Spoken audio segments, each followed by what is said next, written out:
যারা অবিবাহিত যুবক যুবতী আছো, এই লেকচার তোমরা যারা শুনছো, তোমাদের মধ্যে কেউ যদি জেনা করে থাকো, অবিবাহিতর কথা বলছি, তোমাদের কাদের মধ্যে এখন 100 বেত্রাঘাতের শাস্তি ঝুলে আছে। সূরা নূরের 1 থেকে 3 নম্বর আয়াত পড়ে দেখবে, অবিবাহিত যুবক যুবতী যদি জেনা করে তাদের শাস্তি হচ্ছে 100 বেত্রাঘাত, তাও জনসমক্ষে, এবং এক বছরের জন্য নির্বাসন। এই বিধানগুলো যদি পৃথিবীর কোনো দেশেও না থাকে, আসমানে আছে। মরার সাথে সাথেই এই বিধান কার্যকর হবে ইনশাআল্লাহ। বাঁচার বুদ্ধি কি? একটাই উপায় আছে। এই লেকচার কারে চলে গেছে?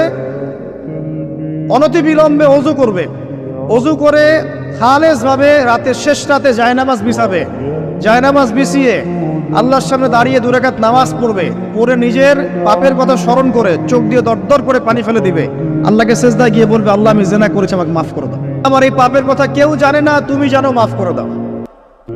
এই মাফ নেওয়ার পরে আবার ওই যার সাথে করেছেন ওর সাথে আবার লিঙ্ক আপ করার চেষ্টা করেন না। আসো আমরা জেনা করেছিলাম, আসো বিয়ে করে নেই, এটা সলিউশন না। জেনা করেছেন, আগে তওবা করে ফিরে আসতে হবে, তারপরে পুরো জীবন ইসলামিক লাইফ লিড করতে হবে। আল্লাহ যদি দেখেন যে হ্যাঁ আপনি ঠিকঠাক তওবা করে আল্লাহর কথা চলছেন, আল্লাহ তখন আপনাকে নেককার স্ত্রী দিবে ইনশাআল্লাহ।